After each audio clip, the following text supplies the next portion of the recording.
Alam mo, malalaman mo lang talaga ang halaga ng isang tao kapag wala na ito sa iyo. Huwag mong maliwalain yung taong pinapahalagahan ka.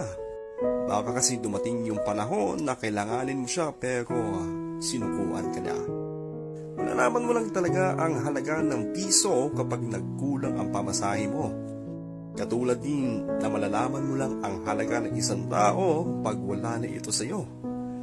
Pag wala na sa tabi mo at hindi mo na siya nakikita. Kaya bigyan mo ng halaga yung taong nagmamahal sa iyo. Huwag mo siyang hayaang magising sa katotohanan na marami at may mas mahigit pang iba bukod sa iyo. Huwag mong hintayin mapagod siyang mag-effort sa iyo bago mo ma-realize na mahalaga pala talaga siya sa buhay mo. Alam mo, huwag mong bitawan isang bagay na hindi mo kayang makita na hawak ka ng iba.